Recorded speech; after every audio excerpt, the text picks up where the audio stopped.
দর্শক সবাইকে ওয়েলকাম করছি ভাইয়া হোটেল প্রেজেন্স স্টার ক্যাফেতে। সঙ্গে রয়েছে মৌসুমী মোহর। আমার সঙ্গে আছেন একজন ঝলমলে তারকা, যিনি আসার ফলে আমার আসলে সেটের আলো অনেক বেশি বেড়ে গেছে। এবং সেই মানুষের কথা বলতে গেলে দর্শক, তার জীবনটাই একটা সিনেমা।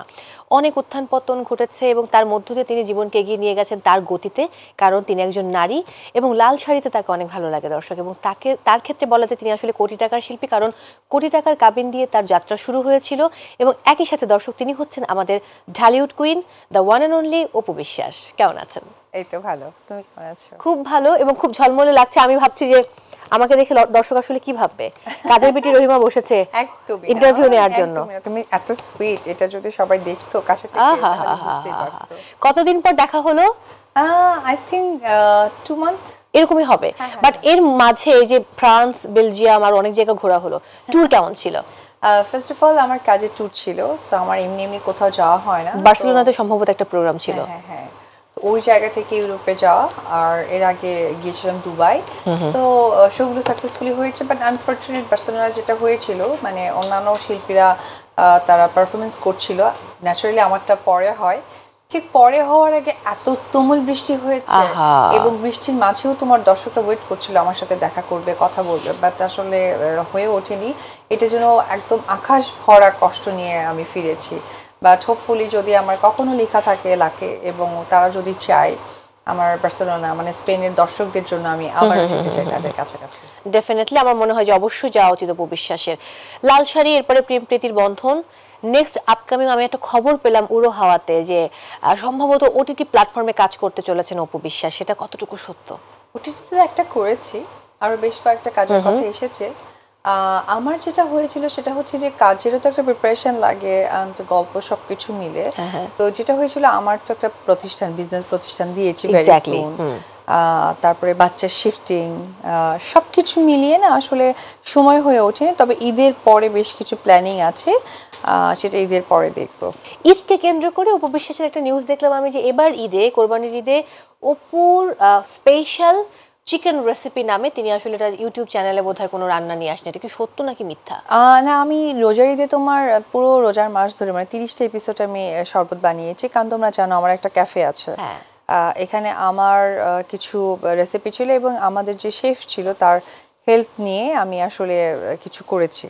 তো সেই জায়গা থেকে ঈদে যেটা হয় ন্যাচারালি, মানে বিফ বা মাটনের প্রতি মানুষের একটা সময় বিরক্ত চলে আসে, বিকজ অফ যেখানে যাচ্ছে সেখানে খাচ্ছে, স্মেল, এভরিথিং, প্রচন্ড গরম, তার মধ্যে এত ভারী ফুড খাওয়া যায় না একদম। তো ওই জায়গা থেকে আমার চিকেনের প্রতি আমার এবং আমার সন্তানের বা আমার ফ্যামিলি মেম্বার্সদের একটা অন্য ধরনের ফ্যাসিনেশন কাজ করে। তো ওই জায়গা থেকে চিন্তা করেছে যে আমার ইউটিউব চ্যানেলটা আলহামদুলিল্লাহ তোমাদের সকলের দোয়ায় 1 মিলিয়ন হয়ে গেছে। তো ওইখানে ইচ্ছে আছে একটা কিছু রেসিপি তুলে ধরার। এটা দিয়ে তো নিশ্চয়ই প্ল্যানিং হয়েছে, কারণ প্ল্যানিং ছাড়া তো অপু বিশ্বাস কিছু করেন না। এটাও ভুল, আবার এটাও সঠিক। প্ল্যানিং তো করে কিছু করতে হয়, আবার সামটাইম তোমার প্ল্যানিং ছাড়াও হয়ে যায়। হ্যাঁ, ওটা বলা যায় না, আসলে সময় বলে দিবে যে কিভাবে আগাতে হবে। বাট এই যে লাল শাড়ির পরে আমার মনে আছে যখন আমি ইন্টারভিউ করছিলাম, আপনি বলেছিলেন যে এরপর চেষ্টা করবেন নিয়মিত সিনেমা বানানোর জন্য নিজের প্রতিষ্ঠান থেকে। সেটা কতটুকু হলো? এটা যেটা হয়েছে ওটা যেহেতু প্রিপারেশন দরকার, এভরিথিং, সেটা হচ্ছে গল্প, প্রোডাকশন অ্যান্ড ফাইন্যান্সিয়াল এভরিথিং। কারণ একটা কথা বলার করা কিন্তু সেম নয়।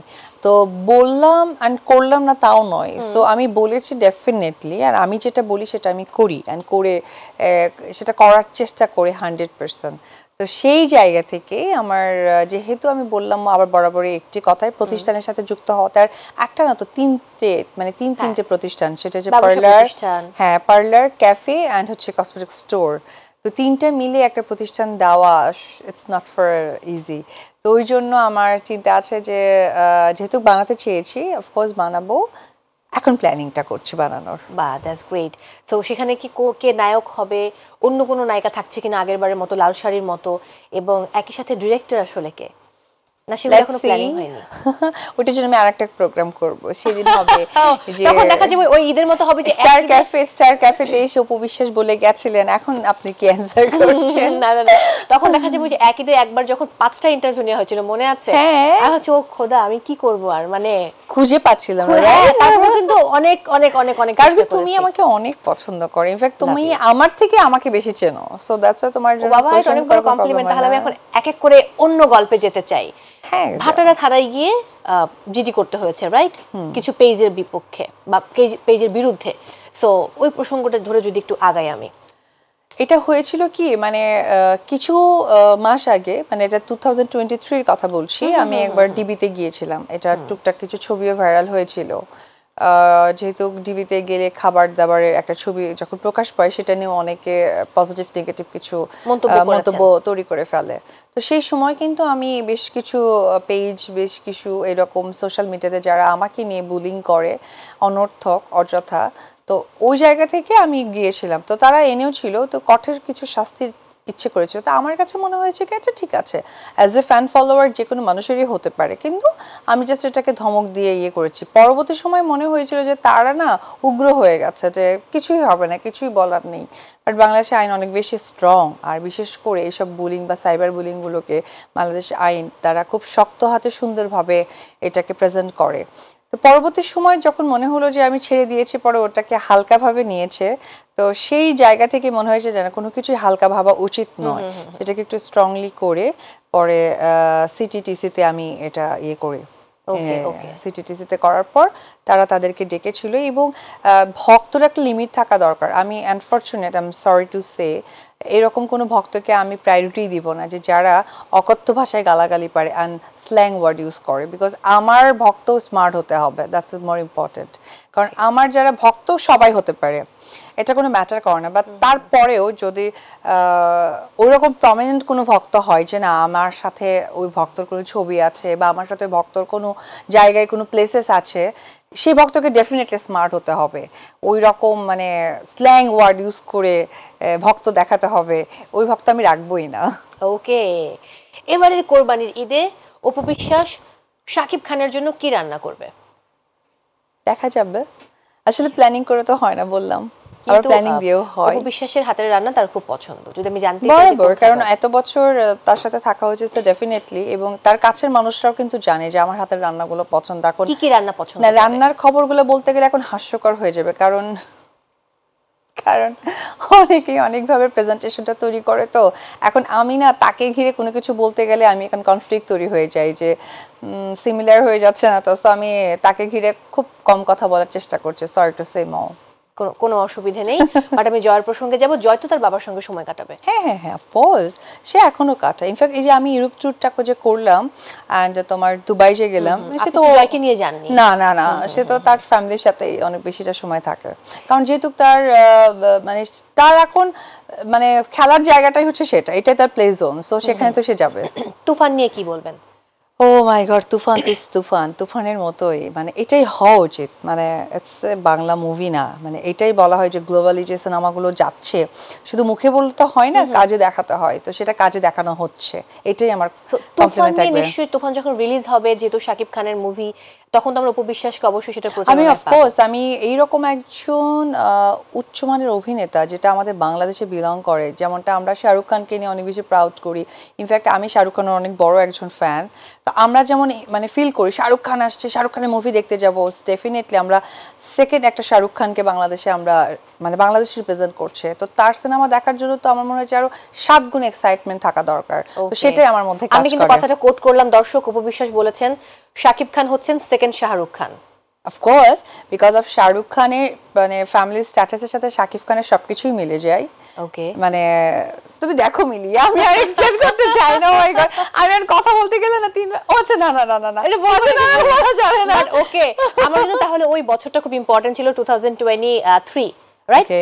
ওই বছরে আমরা এতগুলো ইন্টারভিউ করেছি এবং ওটার মধ্যে এত ইনফরমেশন চলে আসে। হ্যাঁ, ইনফ্যাক্ট যেটা হয়েছে কি দেখো, পরবর্তী সময় তো অনেক ইন্টারভিউ অনেকের জায়গা থেকে আসে, কিন্তু তখন তাকে বলতেই হচ্ছে। এখন লাইক হয় না যে কিছু ফর এক্সাম্পল যে ধরো তুমি আমাকে যেমন রান্নার কথা বললা, তো আই নো, আমি জানি কিন্তু সে কি পছন্দ করে এবং খুব ভালোভাবে জানি, এবং কোন কোন সময় কি খেতে পছন্দ করে, কেন খায়, খাবারের মধ্যেও যথেষ্ট কারণ থাকে, রাইট? আমি কিন্তু ফুল বলতে পারবো, কিন্তু সামহাও কোথাও দেখা যায় যে আমাকে বলতে হবে, সো আমি বলছি। কিছু ন্যাচারাল ব্যাপার থাকে, যেমন ন্যাচারাল ব্যাপার তুমি পানি খাবাই, ওটা আমার বলার কিছু নাই যে জানো মৌ তো অনেক পানি খায়, the natural thing, কিছু ব্যাপার থাকে। খুব স্বাভাবিক। এমন কোনো সম্ভাবনা রয়েছে যে অপু শাকিব খানকে আমরা আবার সিনেমাতে একসঙ্গে দেখব? সম্ভাবনা আর একসাথে আসলে এটা ডিপেন্ড অন বিকজ অফ একটা সিনেমার সাথে তো তোমার এখন শাকিব খান তো অনেক বড় মাপের একজন অভিনেতা। তার হচ্ছে ফার্স্ট যেটা হচ্ছে যে তার একটা রেমুনারেশনের ব্যাপার থাকে এবং যে প্রযোজক করবে তার সাইড থেকে আসলে কোন নায়িকাকে সে প্রেফারেন্স করছে সবকিছু মিলে না একটা প্ল্যানিং থাকে, চাইলে বা বললেই যে হচ্ছে বা হচ্ছে না তা কিন্তু নয়। না। সো দেখা যাক। ওকে, কোরবানির ঈদে কি প্ল্যানিং? এই যে নিজের শো শেষ করার পর দেশে থাকছেন নাকি জয়কে নিয়ে কোথাও যাওয়ার ইচ্ছে আছে? জয় তো একেবারেই বাইরে যাচ্ছে, এখন আপাতত আর বাইরে ওকে নিয়ে যাওয়া হচ্ছে না। একেবারেই যাচ্ছে মানে ওকে আমেরিকায় শিফট হয়ে যাবে? সেটা বলতে পারবো না, বাট এটুকু বলতে পারি যে বাচ্চা আমার শিফট হয়ে যাচ্ছে। ওকে, এটা শুনে আমি একটু আপসেট হয়ে গেলাম। আই ডোন্ট নো, অপু কি থাকতে পারবে জয়কে ছাড়া? না, অপু তো ডেফিনেটলি থাকবে, কারণ জয় ছাড়া অপু এবং অপু ছাড়া জয় একেবারেই মানে সম্ভব না। আমার নারীর ছেঁড়া একদম সন্তান, সো নারীর টান তো সবচেয়ে ইম্পর্টেন্ট পৃথিবী একদিকে। তো সেই জায়গা থেকে দেখি আসলে ব্যাপারটা হয়ে গেছে কি আমার আমার ক্ষেত্রে যে জিনিসটা হয় মানে আমি যা নিব আমি তাই সেটা আমারও লাগবে। মানে ছোটবেলায় দেখতাম না যে বাচ্চাটা বলতো আমি চিপস খাবো, ধর চিপসটা পচা তাও আমাকেই খেতে হবে। এখন বিষয়টা হয়ে last of the end of the দাঁড়িয়েছে জয়ের ক্ষেত্রে, সো আমার তাকে শিফট করতে হচ্ছে দেশের বাইরে। ওকে, এটা এটা আমি জানি না আসলে এই প্রসঙ্গে আমি ফিরবো আবারও ছোট্ট একটা ব্রেকের পরে। দর্শক, সময় হয়েছে বিরতি নেবার। আপনারা দেখছেন ভাইয়া হোটেল প্রেজেন্স স্টার ক্যাফে। নিচে ছোট্ট একটা বিরতি, ফিরছি এক্ষুনি, সাথেই থাকুন।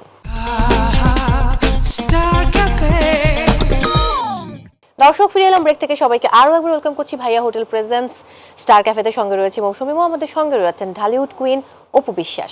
ফিরে এলাম ব্রেক থেকে। অপু বিশ্বাস কি কুসংস্কার বিশ্বাস করে নাকি করে না?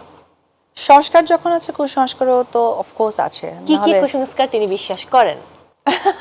ফার্স্টে আমার কাছে মনে হয় আমার ক্যারিয়ারের ক্ষেত্রে, যেমন এটা অনেক জায়গায় বলেছি, আমার কোনো নতুন মুভি হলে, নতুন কোনো কিছু বিজ্ঞাপন কোনো এরকম কিছু হলে, বড় কিছু, তখন আমার ফার্স্ট একটা লিপস্টিক ছিল যেটা সুচরিতা আপার দেয়া। এবং সেই লিপস্টিক কত বছর হবে বয়স? 17। তো 17 মানে 17 বছর ধরে একটা লিপস্টিক তো থাকবে না। আমাদের তো 6 মাস 1 বছর একটা লিপস্টিক শেষ হয়ে গেছে। ওই খাপটা আছে, মনে হয় যে একটু ঠোঁটে লাগাই, ওই দিলাম আর কি। হ্যাঁ, এরকম। তারপর ধরো হচ্ছে আমি ফ্লাইটে ফ্লাই করলে যত সেকেন্ড যতবার ফ্লাই করব, আমার মার ছবির দেখে আমি নমস্কার করলে মনে হয় যে আই এম সেফ। বাহ, লাইক এটা আমার মনে হয়। তারপর আমার ছেলে আবার ইদানিং যেটা হচ্ছে যে আমি বাইরে কোথাও গেলে সে তোমার হচ্ছে গিয়ে সূরা পড়ে আমার গায়ে ফু দিয়ে দেয় 3 বার। বাবা, এটা খুবই দারুণ একটা ব্যাপার। এবং সে টেনে টেনে নিয়ে ফু ফু উপর থেকে নিচে অবধি। না, এটার কারণটা হচ্ছে তার দাদা যখন সে নিয়ে আসে, যখন তার দাদা দেয় সেটা শিখেছে। জয় যে শিফট হয়ে যাবে, আমরা ব্রেকের আগে কথা বলছিলাম, মানে আসলে জয়কে নিয়ে প্ল্যানিং কি? বাচ্চাদের প্ল্যানিং তো সো এটা সোশ্যাল মিডিয়াতে না বলি, কারণ আমি সোশ্যাল মিডিয়ায় আসলে ফ্যামিলি ইজ ডিফারেন্ট আর প্রফেশন ডিফারেন্ট। কারণ আমার নিজের একটা পরিচয় আছে, আমি অপু বিশ্বাস কাজের মধ্য দিয়ে। সো ফ্যামিলি হয়তো বা সেই জায়গা থেকে বিলং করে। সো আমি এখন ভেরি সুন ট্রাই করছি যে নিজের পরিবারকে যতটা নিজের মতো করে রাখা যায় ট্রাই করছি। ওকে, আমি একটু অপু বিশ্বাসের নানুর গল্পে যাব। তার সঙ্গে তো অনেক স্মৃতি রয়েছে, রাইট? এবং সেই পানের বাটি বা আরো অনেক অনেক স্মৃতি, যদি একটু তার গল্পটা ছোট্ট করে শুনে আসি যে কতটা প্রভাব বিস্তার করেছিল অপু বিশ্বাসের লাইফে তিনি। আমার দাদা দাদুকে আমি পাইনি, আমার নানা নানিকে পেয়েছি।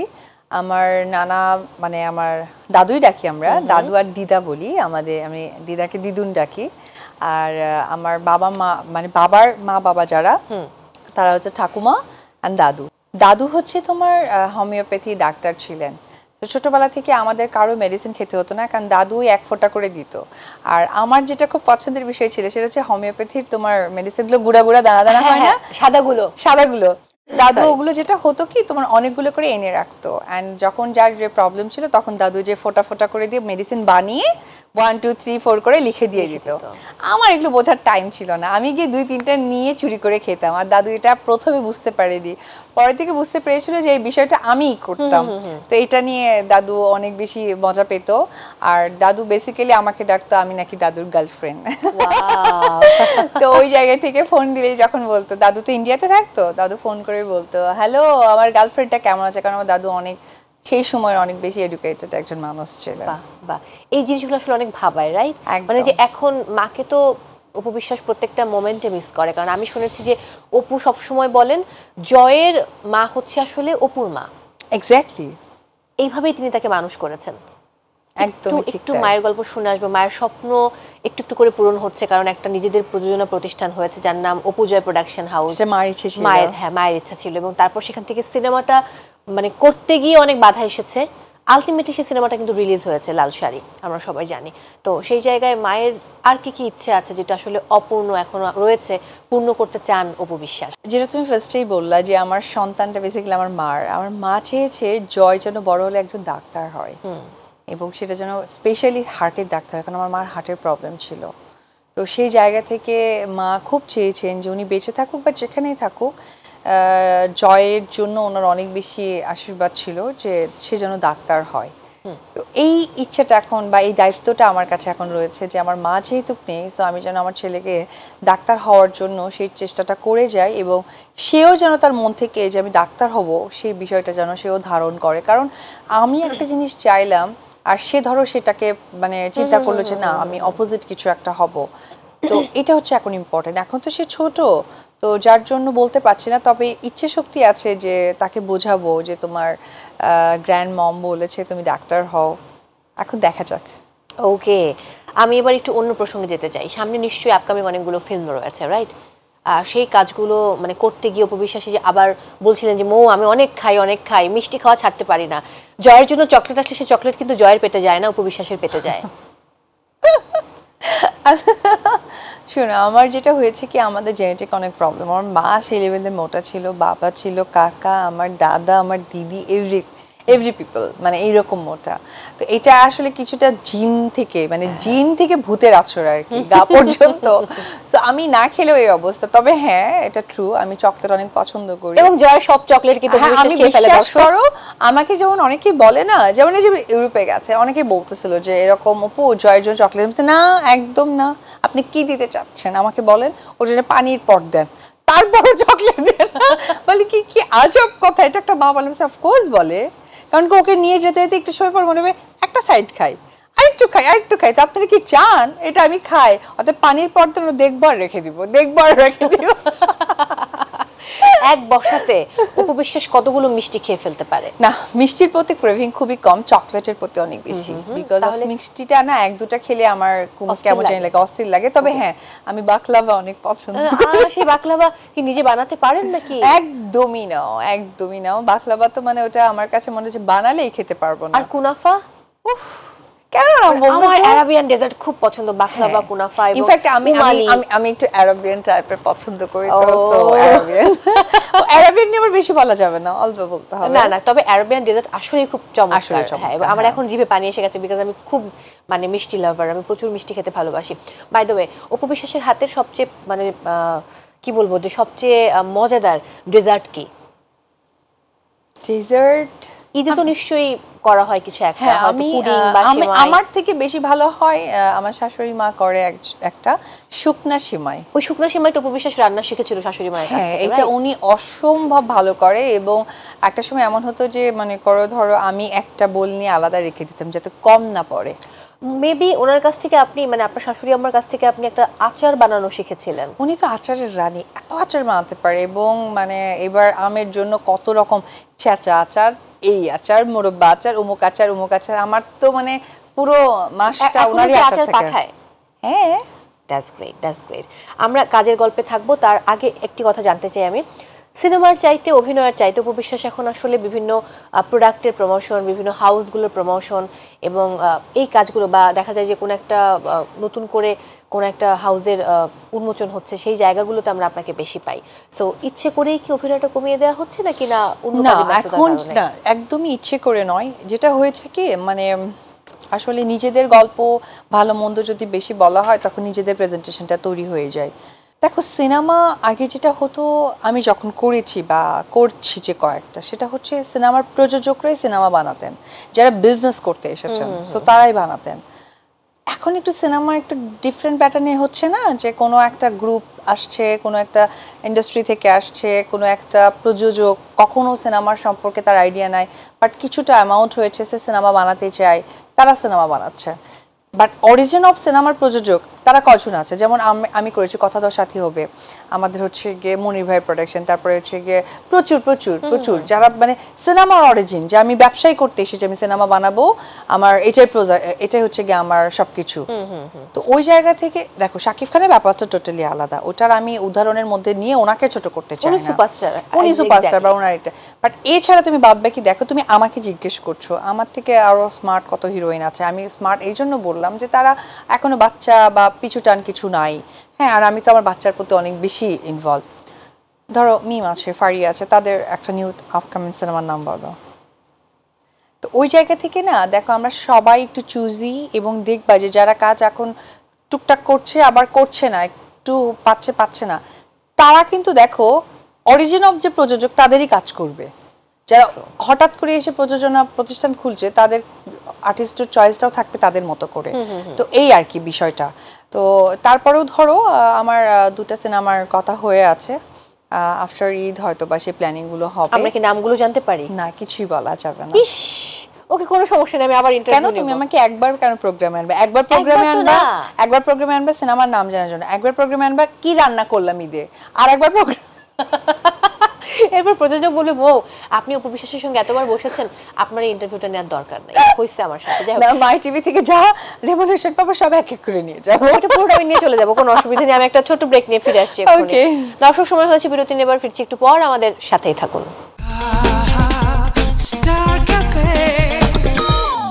দর্শক, ফিরে এলাম ব্রেক থেকে, সবাইকে আরো একবার ওয়েলকাম করছি ভাইয়া হোটেল প্রেজেন্স স্টার ক্যাফেতে। সঙ্গে রয়েছে মৌসুমী, আমার সঙ্গে আছেন ঢালিউড কুইন অপু বিশ্বাস। ফিরে এলাম ব্রেক থেকে, এবারে আমি কতগুলো ঝটপট প্রশ্ন করব, খুব চটপট উত্তর দিতে হবে, এবং তার আগে আমি আরেকটা কাজ করতে চাই। একটা দেখছিলাম যে অপু বিশ্বাস মিষ্টি আলু না কি আলুর সঙ্গে কাউকে তুলনা করেছে, আমাকে পরিমণি, সে আমাকে বলেছে তুমি আমাকে কিসের সঙ্গে তুলনা করবা, মানে আমি আমার কথা বলেছি, পরিমণি বলেছে যে আমি একটা আলু। তো আমার তখন অপু বিশ্বাসের কথা মনে পড়লো যে তিনি তো অন্য কাউকে, তুমি আলু। হ্যাঁ, এটা পরি আপু বলছে, পরি আপু ফান করে বলছে, কারণ সে তো খুবই ফানি মানুষ। তো সে আসলে অনেকের নাম বলতে বলতে বলতে বলতে একটা পর্যায়ে বললেন তুমি আমাকে কি বলবা, সে বলছে তুমি একটা আলু, আর তার নিজেকে সে লেবু বলেছে। তাহলে মনে হয় তুমি হচ্ছে মিষ্টি আলু, যেটা মানুষ হচ্ছে গিয়ে খুব উপকার পায়। এবং মিষ্টি আলু কিন্তু সব তরকারিতে দেওয়া যায় না, স্পেসিফিক তরকারি ছাড়া বা স্পেসিফিক ভাবে খেতে হয়।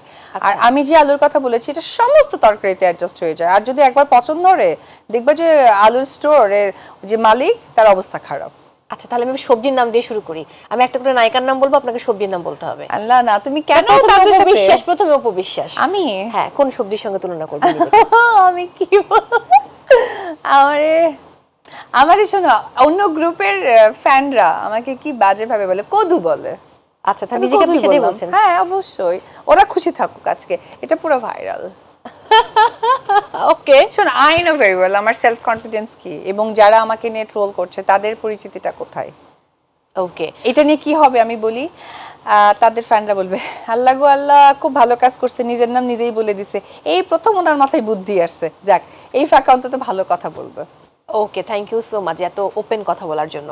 পরের নায়িকার নাম বলছি আমি, একটু আগে বিদ্যা সিনহা মিমের কথা বলছিলেন, বিদ্যা সিনহা মিম, তাকে কোন সবজির সঙ্গে তুলনা করবেন? ভেন্ডি। ভেন্ডি? ভেন্ডি আপনার পছন্দ? হ্যাঁ। ওকে, আমার অনেক বেশি পছন্দ। নুসরাত ফারিয়া আপু? গাজর। গাজর, ওকে। আমি খুব পছন্দের দুজন নায়িকার নাম আমি মুহূর্তে বলে ফেলেছি, এবং এই দুইটা মানে খাবারই আমার অনেক পছন্দ। আচ্ছা আচ্ছা, পরিমণি? মিষ্টি আলু। ও, তাহলে আমি আমার সাথে মিলে, সরি না, মিষ্টি কুমড়া। আমি হচ্ছে লম্বা কদু, ও হচ্ছে মিষ্টি কুমড়া। ওকে ওকে, পুদা চেরি? জালি কুমড়া। জীবনও শুনি নাই না, যারা দেখবে প্রোগ্রাম তারা বুঝলেই হলো, তোমার বুঝতে হবে না। আমি একটু হেসে নেই, আর তোমার নাম বলো না। না, আমি তো মিষ্টি আলু, আমি সবার আগে শুরুতে আমার নাম আমি বলে ফেলেছি, আসলে আর কোনো সুযোগ নেই, তো ওই অপশনে আমি আর যাব না। যদি নায়কদের কথা বলি তাহলে শাকিব খান। করলা। করলা তার খুব পছন্দ। আচ্ছা, আপনি কি জানেন মানে পরিমণি কিন্তু শরীফুল রাজের নামটা করলা বলেছিল? হয়তোবা শরীফুল রাজ করলা খেতে পছন্দ করে, হয়তোবা। অ্যাকচুয়ালি দেখো, নায়িকাদের সাথে আমি যে নামগুলো বললাম এটা হচ্ছে আমার খুব পছন্দ, বিধায় ওদেরকে আমি পছন্দ করি, তাই নামটা আমি বললাম। মিম বলো, ফারিয়া বলো, পরি বলো, ওরা আমার অত্যন্ত আদর স্নেহের ভালোবাসার। তো ওই জায়গা থেকে আমি যেমন এই সবজিগুলো পছন্দ করি খেতে, সো ওই জন্য আমি ওদের, তুমি যেহেতু স্পেসিফিক মানে ভেজিটেবলের কথা বলেছো, আর অপর প্রান্তে যে নামটা ফার্স্টে বললা সেই মানুষের পছন্দের তো একটা খাবার আছে, সো এই জন্য বললাম। ওকে, আপনার লাল শাড়ির নায়ক সাইমন সাদিক।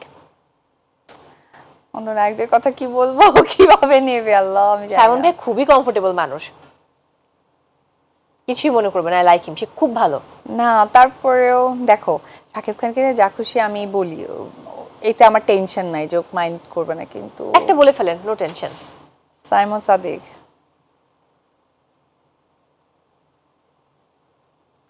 মানে সবজি হতে হবে, সবজি হতে হবে।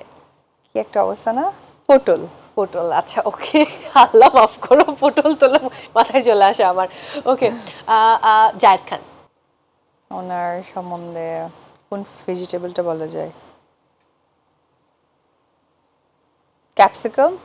ক্যাপসিকাম, ওকে, আচ্ছা ঠিক আছে, আমি এটা গ্রহণ করলাম। বাপ্পি চৌধুরী। পাপিটা এত কাঁচামরিচ। কাঁচামরিচ, আচ্ছা ধরে নিলাম। সিয়াম আহমেদ, সিয়াম ভাইয়া। কি একটা অবস্থা না, ধনিয়া পাতা। ধনিয়া পাতা, আচ্ছা ওকে। শরীফুল রাজ। নায়িকাদের ওখান থেকে কিন্তু রিপিট করতে পারেন, I don't have any problem. আচ্ছা, শরীফুল রাজ, কি বলি বলো তো, কি একটা বিপদে ফেলছো তুমি আমাকে। তোমার লাউ বা ঢেঁড়স। না না না, এগুলো ও আমার খুব পছন্দের। শরীফুল রাজ পছন্দের না? অফকোর্স পছন্দের, আচ্ছা ওকে, বাট আমি আমার জায়গা থেকে দুই ভাগে ভাগ করেছি। আচ্ছা ওকে ওকে। আর শরীফুল রাজ হতে পারে তোমার কাকরোল। কাকরোল, হ্যাঁ। আচ্ছা আমি এই প্রসঙ্গে আর থাকবো না, আমি এবার অন্য প্রসঙ্গে। প্লিজ যাও, বের হয়ে যাও আমি প্লিজ ওদের কাছে, মানে প্লিজ আমি ক্যামেরায় বলে দিচ্ছি, আমি তোমাদেরকে অনেক অনেক অনেক অনেক পছন্দ করি, সো এটা জাস্ট বলার জন্য, ইটস আ গেম। ওকে, হ্যাঁ, এটা এটা খুবই ফানি, এটা আসলে কেউ অন্যভাবে নেবেন না। এবং আমি ভুলেও গেছি কাকে কি বলছে। হ্যাঁ ওকে, আমি এইটুকু কেটে পাঠিয়ে দিব, নো টেনশন, এটা আমার প্রোডিউসার খুব ভালো করে করবেন। এবার আপনি কিভাবে আপনার দিন শুরু করেন? ফার্স্টে আমি বাচ্চাকে রেডি করি, দেন আমি জিমে যাই, জিমটা পর্যন্ত একদম সকাল 10টা, তারপর থেকে আমার যে স্কেজুয়ালগুলো থাকে সেগুলো মেনটেন করা স্টার্ট করি, শুটিং বা ওপেনিং বা যেটাই থাকুক মিটিং, সেটা। আদারওয়াইজ যদি আমার ফ্রি ডে থাকে তাহলে আমি ওকে নিয়ে ঘুরতে বের হই, অথবা ওর সাথে আমি ওর পড়াশোনা, ওর এডুকেশন কি কি আছে এগুলো সব কিছু দেখি। That's great. সকালের নাস্তায় সচরাচর কি খান? অফকোর্স ডিম হতে হবে, কারণ ডিম আমার অনেক পছন্দের। পরির সাথে আমার একটা মিল আছে, ডিম ভাজি। হ্যাঁ ওকে, প্রথম প্রেম? আবারও সরি, সব জায়গায় তো একটাই কথা, সবাই জানে। শিওর? অফকোর্স। আসলেই? তুমি এখন যদি বলো যে তার থেকেও আগের কি প্রেম, তাহলে আমি বলতে পারি আমার কাকা আর মা। আচ্ছা আমি ধরে নিলাম। প্রথম ইনকাম কত টাকা ছিল? 2 লাখ টাকা। শেষ কবে মিথ্যা বলেছেন? এই যে তোমার এই প্রোগ্রামে আসলাম, যখন আমি বললাম যে হাতের ঝিল, তখন গুলশান একে ছিলাম। বুঝতে পেরেছি, তুমি দেরি হয়েছে আসতে, কতক্ষণ ধরে বসে আছি আমি। ওকে, জি না, তুমি আরেকটা প্রোগ্রাম করছিলা, তোমার জন্য আমি বসেছিলাম। না ওটা তো আপনার নায়ক এসছে, সেও লেট করে এসছে, আমি 4 ঘন্টা ধরে বসা। যাই হোক, শেষ কবে মিথ্যা বলেছেন এই প্রসঙ্গ গেলাম, কিন্তু আজকে সেটে বসে, এখানে বসে কোনো মিথ্যা বলেছেন? না, আমি খুব খোলা মনের মানুষ। ওকে, আমি সেটা জানি। কখন আপনি সবচেয়ে বেশি ভয় থাকেন? যখন আমি বাইরে যাই, আমার কাজের ব্যস্ততার মাঝে থাকি, বাচ্চাটা একা থাকে, তখন কেমন যেন একটা ইনসিকিউর ফিল হয়। ঠিক আছে, তো খাচ্ছে তো এই হচ্ছে, হ্যাঁ এটা একটা অটো কাজ করে, খুব স্বাভাবিক। ইনবক্সের সবচেয়ে ইন্টারেস্টিং মেসেজ কোনটা ছিল? ইন্টারেস্টিং মেসেজ এরকম আসে না, সো ওকে ওকে। কত টাকার মালিক হতে চান জীবনে? অনেক ভালো একটা মানুষ হতে চাই, আর সেই মানুষটা হতে চাই যে খুব সুন্দরভাবে সন্তানটাকে মানুষ করিয়েছে। ওকে, শেষ কাকে আপনি আনফ্রেন্ড করেছেন অথবা ব্লক করেছেন? না, ওরকম কিছু না। শিওর? শিওর, অফকোর্স, কারণ আমার আননোন নাম্বার যেটা মনে হয় যে বারবার ডিস্টার্ব করছে, আমি চিনি না, না হয়তো তখন না। না না, যদি ফেসবুকে বলি আনফ্রেন্ড করতে হয়েছে বা ব্লক করতে হয়েছে কাউকে? ওকে, কোন খাবার আপনি সবচেয়ে ভালো রান্না করেন? ও, চিকেন বিরিয়ানি। ওকে, আপনি কি ভূত বিশ্বাস করেন? হ্যাঁ করি, আমি তো ভয় পাই। বিশ্বাস অবিশ্বাস জানি না, বাট আমার ভয় লাগে। আসলেই? আমি যেমন হোটেলে গেলে ঘুমাই, পুরা লাইট যা আছে, বাথরুম বুথরুম যা আছে, পর্দা টর্দা খুলে দিই, দিনের আলো না হইতে লাইটে আলো ঢোকে, আমি তখন ঘুমাই। ও মাই গড, বাট আমি এটা পুরোটা উল্টো। মানে আমাকে একটা বিশাল বড় ভূতুরে বাড়িতে রেখে দিলে আমি ভয় পাবো না, বাট ইদানিং আমার হ্যাঁ কিচ্ছু হবে না আমার, মানে আমি একদম ভয় পাবো না। বাট ইদানিং আমার একটা ঝামেলা হচ্ছে, আমি একটু ভয় পাই, বাট আমার এটাই আমি ছিলাম যে আমার কোনো কিছুতেই কোনো ভয় লাগতো না, ভূতের ভয় পেতাম না, বাট ইদানিং আমার ঝামেলা হয়। এটার একটা কারণ অবশ্য আছে, সেটা আমি এখন অন ইয়ার অ্যান্ড অফ ইয়ারে বলবো। কোনো কিছু পছন্দ না হলে অপবিশ্বাস কি করে? সাইলেন্ট হয়ে যায় একদম। এবং সেই জায়গা থেকে চলে আসে। হ্যাঁ ওকে ওকে, আপনি এই মুহূর্তে কোনটি পছন্দ করবেন, চকলেট নাকি আইসক্রিম? দুটোই দুটোই বলে, হ্যাঁ দুটো তো কম্বিনেশন হয়। প্রোডিউসার ভাইয়া আপনি একটু প্লিজ রেডি রাখবেন, এক বাটি আইসক্রিম আর হচ্ছে চকলেট এক বক্স, আমরা শো শেষ করে বিশ্বাসকে সেটা খাওয়াবো। নিজের সম্পর্কে 3টা ভালো আর 3টা খারাপ দিক বলুন। প্রথমে খারাপটাই বলি, সেটি হচ্ছে যে খুব সহজে মানুষকে বিশ্বাস করি। আর সেকেন্ড হচ্ছে যে মানুষের দুঃখে দুঃখ পাই, বাট এটা মানুষ অনেক সময় দুর্বলতা মনে করে। আর থার্ড হচ্ছে আসলে আমি আমার থেকে অন্যের প্রতি বেশি কনসার্ন থাকি যে তাদের ভালোটা কী হবে, কিন্তু বেলা শেষে বিগ জিরো। আর ভালো দিকটা সামটাইম মনে হয় যে আমি আমার মা বাবা যে মারা গেছেন, একজন সন্তান হিসেবে তাদের সৎ কাজটা সুন্দরভাবে করতে পেরেছি। আর সেকেন্ড হচ্ছে আমি একজন মা, আই রিয়েলি প্রাউড। এটা আমার কাছে অনেক ভালো একটা দিক মনে হয়।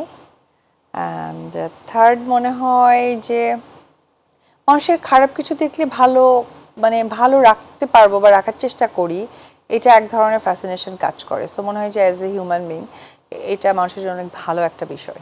কোন উদ্ধৃতি আপনাকে সবচেয়ে বেশি অনুপ্রাণিত করে? কোন উদ্ধৃতি, কোন একটা বাক্য বা শব্দ? যেমন আমার কাছে মনে হয় আমি রবীন্দ্রনাথের বোঝাপড়া থেকে প্রথম দুটো লাইন খুব ফলো করি, মনেরে আজ কহজে ভালো মন্দ যাহাই আসুক সত্যের এলাও সহজে। না, এত কাব্যিক আমি নই, বাট সহজ কথায় যদি বলি, যেমন একটা কথাই আমার মা বাবার বা কাকার কাছ থেকে যেটা শেখা, সেটা হচ্ছে তুমি যদি ভালো কিছু করো, ঈশ্বর বা উপরওয়ালা তোমার ভালো ডেফিনেটলি করবে, এন্ড তুমি ট্রাস্ট করো। রাইট, এটা আমি সবসময় বিশ্বাস করি। এবং সৃষ্ট মানে যেমনটা হয়েছে আমার বোন বলেছে, যেহেতু মা বাবা মারা গেছেন, আমার বোন বলেছিল যে একটা সময় আমি টিভি থেকে অঝরে কান্না করেছি, একটা সময় আমার যে অভিযোগগুলো ছিল সেটা রিপিটও হয়েছে সামটাইম। সো আমি ট্রাস্ট করেছি উপরওয়ালাকে, অ্যান্ড এবং রাইট নাও আমি ট্রাস্ট করি এবং আমি বিশ্বাস করি আমার ফল ভালোই হবে ইনশাআল্লাহ। ইনশাআল্লাহ। অসংখ্য ধন্যবাদ আজকে সময় দেওয়ার জন্য। তাই আমাদের শেষ হয়ে গেল? আরো গল্প করতে চান? হ্যাঁ, প্রোডিউসার আমাকে আরো 3-4 ঘন্টা দিবে বলো। কোনো অসুবিধা নেই, অঢেল সময় আছে আমাদের কাছে এবং অঢেল গল্প জমা পড়ে আছে। এখনো কিন্তু আমরা অনেক গল্প টাচ করিনি, নিশ্চয়ই আপনার সেগুলো মনে আছে যে আমরা দুজন বসলে কত ধরনের। কারণ আমি দেখো, আমি ডিপ্লোম্যাটিক কম, আমি যা আছে খোলা মনের কথা বলি, সো তোমারও বলতে সুবিধা হয় আর আমারও বলার মধ্যে কোনো আটকায় না। এটা আমি বিশ্বাস করি যে কোনো প্রশ্ন করে ফেলতে পারি এবং সেগুলোর উত্তর ঝটপট চলে আসে। একদম শেষে যেহেতু আছে, চলচ্চিত্র শিল্পী সমিতি নিয়ে কিছু বলতে চান কিনা? নতুন কমিটি, নতুন একটা যাত্রা শুরু করেছে। দেখো, আমি একটা কথাই বলতে চাই, আমরা শিল্পীদের থেকে মানুষের কি হয়, আমরা একটা সমাজের প্রতিচ্ছবি। আমরা যে সিনেমা বানাই বা আমরা আমাদের ক্যারেক্টার প্লে করি, এটা কিন্তু আরেকটা ক্যারেক্টারকে আমরা ধারণ করে তাকে প্লে করি। তো আমরা যদি সমাজের প্রতিচ্ছবি হয়ে থাকি, তো আমাদের মাঝে সেই রকমই একটা ব্লেসিং থাকা দরকার এবং ওই রকমই আমাদের মধ্যে একটা কমিউনিকেশন থাকা দরকার, যেটা ফেয়ার। যে আমাকে মারামারি করতে হবে, টানাটানি করতে হবে। এবং এটা আমার ইদানিং একটা বিষয় খুবই খারাপ লাগে, বিশ্বাস করো, যেটা আমি লাস্ট হয়তো বা 10 বছর, যদিও আমার রাইট নাও ফিল্ম ক্যারিয়ার হচ্ছে 17 বছরের মতো যাচ্ছে, বাট আমি 10 বছরের পেছনের কথা বলি। 10 বছর কখনো না এসব মামলা মোকদ্দমা, পুলিশ, কোর্ট, হাট হাজারি এগুলো কখনো দেখিনি সিরিয়াসলি। শুধু দেখেছি কি এবিসিতে যেতাম, এক একটা ফ্লোরে কাজ হতো এবং কি নিয়ে আমাদের এক ধরনের রাজনীতি চলতো জানো, অ্যান্ড গসিপিং চলতো। আচ্ছা, ওই নায়িকা তো 5টা ছবি বেশি পাইছে, আমার তখন রাজনীতি লাগতো না, আমি 3টা ছবি ওখান থেকে নিয়ে নিব। মানে ইটস এ হেলদি কম্পিটিশন। আমি আমার কাজের জায়গাটাকে প্রেফারেন্স দিচ্ছি, আমার কাজের জায়গায় আমি ব্যস্ত আছি। তো ওই জায়গা থেকে আমি মনে করব যে আমরা শিল্পী, আমাদেরকে নিয়ে মানুষ শিখবে। আর আমরা যেহেতু সমাজকে প্রেজেন্ট করি, তার মানে আমাদের মাঝে সেই জিনিসটাই থাকা দরকার যেখান থেকে মানুষ ভালো কিছু পাবে। একদম, অসংখ্য ধন্যবাদ আরো একবার আজকে সময় দেওয়ার জন্য। অনেক ভালো থাকুন। আমি শেষ করছি, দর্শকদের উদ্দেশ্যে কি কিছু বলার আছে? একটা কথাই বলবো যে বাংলা সিনেমার সাথেই থাকবেন, বাংলা সিনেমা বেশি বেশি করে দেখবেন, যেহেতু বাংলা চলচ্চিত্র আমাদেরই কৃষ্টি কালচার। আর পরিশেষে একটি কথাই বলবো, আমি উপবিশ্বাস চিত্রনায়িকা, বাট আমি একজন মা, আমার সন্তানের জন্য অনেক দোয়া করবেন। অসংখ্য ধন্যবাদ, আরও একবার বিদায় নিচ্ছি আমি। দর্শক, বিদায় নিতে হচ্ছে আজকের মতো। সবাই অনেক ভালো থাকুন, নিরাপদে থাকুন। দেখা হচ্ছে আবারও আপনাদের ভালোবাসা অতিথিকে সঙ্গে নিয়ে নেক্সট এপিসোডে।